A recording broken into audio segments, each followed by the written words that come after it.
తాడేపల్లి నుంచి బెంగళూరు, బెంగళూరు నుంచి జైలు. ఏంటి జైలుకి ఎందుకు వెళ్తున్నాడా అని చెప్పి ఒక డౌట్ రావచ్చు.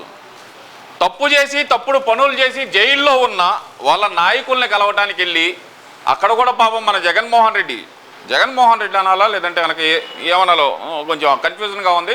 ప్రతిపక్ష నాయకుడు అంటాం ఎందుకులే, జగన్మోహన్ రెడ్డి అంటమే కరెక్ట్లే. కానీ ఆయన జైలుకి వెళ్తున్నాడు. ఫస్ట్ బెంగళూరు వెళ్ళాడు, వచ్చాడు, పిన్నెల్లి రామకృష్ణారెడ్డిని కలిశాడు, అయిపోయింది ఫస్ట్ వికెట్.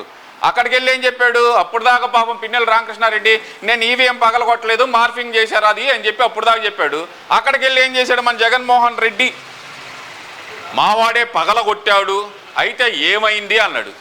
అందుకనే పాపం బెయిల్ రావడానికి 3 నెలలు టైం పట్టింది పాపం అదే పిన్నెల్లి రామకృష్ణారెడ్డికి. తర్వాత నెల్లూరు జైలు దగ్గరికి వెళ్ళాడు, అక్కడికి వెళ్ళి ఒకళ్ళు నిరికించి వచ్చాడు, ఇప్పటికీ వాళ్ళు జైల్లోనే ఉన్నారు. ఇప్పుడు వచ్చింది ఎందుకయ్యా అంటే నందిగం సురేష్ని పరామర్శించడానికి వచ్చాడు. ఇక్కడ పరామర్శించడానికి వచ్చాడా లేదంటే కనుక ప్రలోభ పెట్టడానికి వచ్చాడా అనేది చిన్న అనుమానం అయితే ఉంది. ఈ ప్రలోభాల పర్వం ఏంటనేది ముందల వివరంగా చెప్తాను. ఇప్పుడు అసలు నందిగం సురేష్ని అరెస్ట్ చేయడానికి గల ప్రధాన కారణం దేనికి ఏదైతే కనుక 2021లో తెలుగుదేశం పార్టీ సెంట్రల్ ఆఫీస్ మీద దాడి చేసిన ఘటనలో ముద్దాయిగా ఉన్న వ్యక్తుల్లో నందిగం సురేష్ ఒకళ్ళు, అలాగే చూస్తే కనుక దేవినేని అవినాష్, తలసిల రఘురాం, గుంటూరుకు చెందిన ఎల్ల అప్పిరెడ్డి, అంటే మిగతా ముగ్గురు ప్రస్తుతానికి పరారీలో ఉన్నాడు. నందిగం సురేష్ దొరికాడు కాబట్టి లోపలేశారు. ఈ నందిగం సురేష్ కూడా ఇప్పుడు హైకోర్టులో బెయిల్ పిటిషన్ అయితే వేసి ఉన్నాడు. మరి ఆ బెయిల్ పిటిషన్ ఏమైందో తర్వాత మాట్లాడదాం. ఆ రోజు ఎందుకు దాడి చేయాల్సి వచ్చింది అనేది మన జగన్మోహన్ రెడ్డి వివరిస్తున్నాడు, ఒక్కసారి విందాం.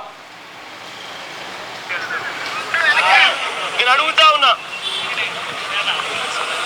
సూటిగా, నేను ఒక ప్రశ్న అడుగుతా ఉన్నా. ఆ రోజు ఏం జరిగింది? తెలుగుదేశం పార్టీకి సంబంధించిన అఫీషియల్ స్పోక్స్ పర్సన్ పట్టాభి అనే వ్యక్తి ఆ రోజు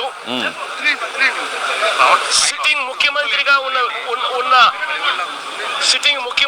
ఉన్న అప్పట్లో సిట్టింగ్ ముఖ్యమంత్రిగా ఉన్న వ్యక్తిని ఓసిడీకే అని తిట్టాడు. ఓసిడీకే అంటే ఏమిటో తెలుసా? తెలుగుదేశం పార్టీ కార్యాలయంలో తెలుగుదేశం పార్టీ ప్రతినిధి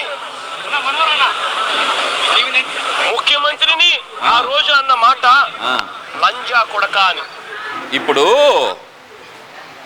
బుద్ధి, జ్ఞానం, సిగ్గు, అభిమానం ఎవడైనా ఏదైనా ఉన్నవాడైతే గనక తెలుగు నిఘంటువు, నీకు ఓపెన్గా సవాల్ విసురుతున్నా, తెలుగు నిఘంటువులో ఎక్కడైనా సరే బోషడీకే అనే పదానికి నువ్వు చెప్పిన లా కొడక అని అర్థం ఉంటే గనక నువ్వు నాతో డిబేట్కి రా. లేదా నీకు చెప్పిన ఆ మాట చెప్పిన ఆ లా కొడుకు ఎవడో వాడిని తీసుకొని రా. బోషడీకే అనే పదం గతంలో సర్వసాధారణంగా ఒక 10 years బ్యాక్ కూడా పల్లెటూర్ల సైడ్ వచ్చిన టీచర్స్ అరే బోషడీకే ఏం ఇంత లేట్ అని చెప్పి టీచర్స్ కూడా మాట్లాడేవాళ్ళు. నీకు ఈ అర్థానికి ఈ పదానికి అర్థం లా కొడక అని చెప్పిన ఆ లా కొడుకు ఎవడో ముందల ఆ లా కొడుకుని తీసుకెళ్ళి వాడి లా గొప్ప తీసి నువ్వు చెయ్యాల్సింది చెయ్యి. అరే పిచ్చిపోకు కథలు చేయకుండా ఏంటి అందుకని చెప్పి దాడి చేశారా?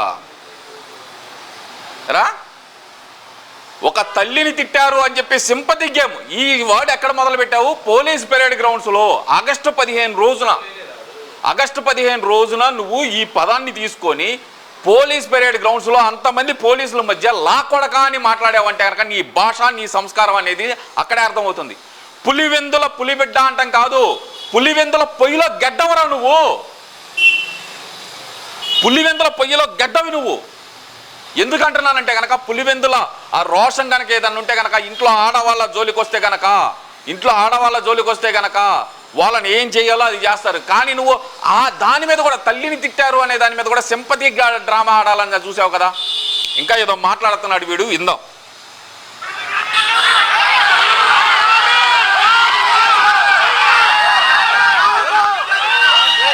నిజంగా ఆ మాదిరిగా ఒక వ్యక్తి తిడితే రాష్ట్ర వ్యాప్తంగా ఆ ముఖ్యమంత్రిని ప్రేమించే వాళ్ళు, వైఎస్ఆర్ కాంగ్రెస్ పార్టీని అభిమానించే వాళ్ళు, రాష్ట్ర వ్యాప్తంగా ఉన్న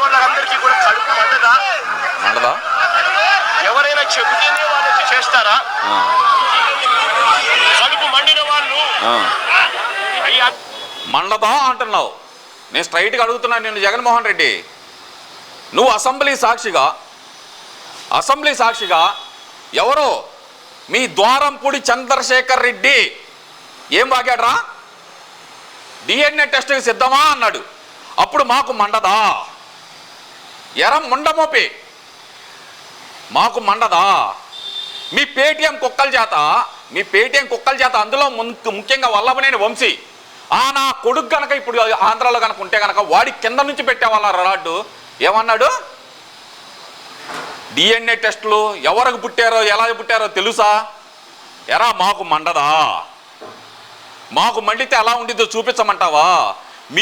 మీరు ఎందుకు బతుకుతున్నారో చెప్పమంటావా? చంద్రబాబు నాయుడు గారు వేసిన భిక్షరా మీకు మీ బతుకులు. చంద్రబాబు నాయుడు గారు ముష్టిగా వేశారు మీ బతుకులు, మీకు భిక్ష.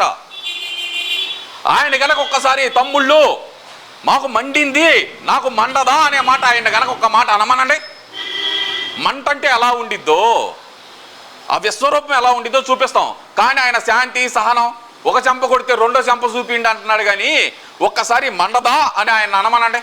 మంట ఎలా ఉండిద్దో మేము చూపిస్తాం. మండదా అంటున్నావు కదా, నిన్ను ఒక్క మాట అన్నందుకే. అయినా ఆ రోజు పట్టాభి గారు అందరు నిన్ను కాదురా, ఎన్నోసార్లు ఎన్నో డిబేట్లలో చెప్పాడు ఆయన. నీ పులివెందుల మట్టి బుర్రకి నీకు అర్థం కావట్లేదు. కానీ ఆయన ఎన్నో డిబేట్లలో పట్టాభి గారు ఎన్నోసార్లు చెప్పారు. ఏమని చెప్పారు? వెనకమాలున్న బోషడీకగాడి అవడం అని అడిగాడు. నిన్ను అనలేదే. ఎదవ సలహాలు ఇస్తున్న జగన్మోహన్ రెడ్డికి ఎదవ సలహాలు ఇస్తున్న బోషడీకే గాడి అవడన్నారు. అంటే నీకు సలహాలు ఇచ్చేవాడిని తిట్టినా కూడా నిన్ను తిట్టినట్టేనా? నీకు సలహాలు ఇచ్చేవాడిని తిట్టినా కూడా నీ అమ్మని తిట్టినట్టేనా? యారా మండదా అంటున్నావా? ఇంకా ఇదో మాట్లాడుతున్నాడు, విందాం. చూడాలనుకునేవారు, చూడకూడదు అని అనుకునేవాళ్ళు కొంతమంది తెలుగుదేశం పార్టీ ఆఫీస్ దగ్గరికి వెళ్ళిస్తే అటువైపు నుండి తెలుగుదేశం పార్టీ వాళ్ళు తప్పు చేసిందే కాక ధర్నా చేయడానికి వచ్చిన వాళ్ళ మీద దాడి చేయడానికి కూడా ప్రయత్నం చేశారు. కడుపుకు అన్నం తింటున్నావా, అశుద్ధం తింటున్నావా? అంటే మొన్నటిదాకా 5 సంవత్సరాలు అధికారంలో ఉన్నప్పుడైతే కనుక నాకు తెలిసి 3 కోట్ల రూపాయలు ఎగ్ పఫ్ఫులు తిన్నావు. ఇప్పుడు ఆ ఎగ్ పఫ్ఫులు దొరకని ప్రెస్టేషన్ అంతా ఇలా మాట్లాడుతున్నావని నాకు అర్థమైంది. ఎరా ధర్నా చేయడానికి వెళ్ళారా? ధర్నా ఎక్కడ చేస్తారు? అధికార పక్షం వాళ్ళు ప్రతిపక్షం మీద ధర్నా చేస్తారా? లేదంటే ప్రతిపక్షం వాళ్ళు అధికార పక్షం చేసిన తప్పుల మీద ధర్నా చేస్తారా?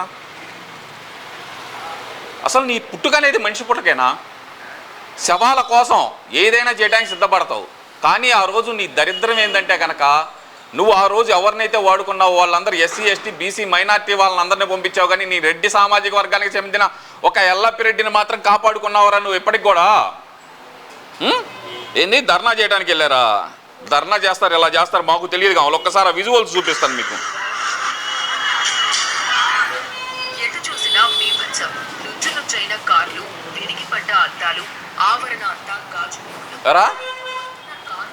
ఎలా ధర్నా చేస్తారు ఎవరైనా?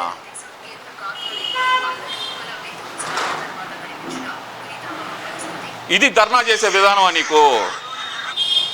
ఇదే విధానంతో మీ కొడాల నానిగాడు మాట్లాడినప్పుడు కానీ, మీ వల్లభనేని వంశీ గారు మాట్లాడినప్పుడు కానీ, మీ ద్వారంపూడి చంద్రశేఖర్ రెడ్డి గారు మాట్లాడినప్పుడు కానీ, లేకపోతే రింగుల రాణి రోజా మాట్లాడినప్పుడు కానీ ఇదే విధంగా మేము ధర్నా చేస్తే ఏమంది? వాడు ఒక ప్రతిపక్ష నాయకుడా అని చెప్పి చంద్రబాబు నాయుడు గారిని మాట్లాడింది. ద్వారంపూడి చంద్రశేఖర్ రెడ్డి గారు లకారం భాష వాడాడు. వల్లభనేని వంశీ గారు మాట్లాడిన భాష ఏంది? కొడాల నానిగాడు మాట్లాడిన భాష ఏంది? నువ్వు 2019 2017-18లో నంద్యాలలో నువ్వు వాడిన భాష ఏందిరా? ఎరా ముండమోపి నా కొడక, నువ్వు వాడిన భాష ఏందిరా? ఏం భాష వాడావు? చంద్రబాబు నాయుడిని సముద్రంలో తొక్కేయాలి, నడి రోడ్డు మీద ఉరిదీయాలి, తుపాకీ పెట్టి కాల్ చేయాలన్నావు. అదే కనుక ఆ రోజు కనుక మాకు అదే బీపీ ఏది నువ్వు అన్నావు చూడు, బీపీ కనుక మాకు పెరుగుంటే కనుక నంద్యాల నుంచి 4 అడుగులు కూడా బయటేసేవాడు కాదు నా కొడక నువ్వు. చంద్రబాబు నాయుడు గారు మీరు బతుకుతున్న ప్రతి నిమిషం జగన్మోహన్ రెడ్డి ముఖ్యంగా నీకే చెబుతున్నా, నువ్వు కానీ నీ కొడాల నాని కానీ నీ వల్లభనేని వంశీగాడు కానీ ఆ రింగుల రాణి కానీ లేదంటే కనుక వల్లభనేని వంశీగాడు కానీ ద్వారంపూడి చంద్రశేఖర్ రెడ్డి గారు కానీ వీడందరూ బతుకుతున్న బతుకు చంద్రబాబు నాయుడు వేసిన ముష్టి మీకు. అదే గనక చంద్రబాబు నాయుడు తమ్ముళ్ళు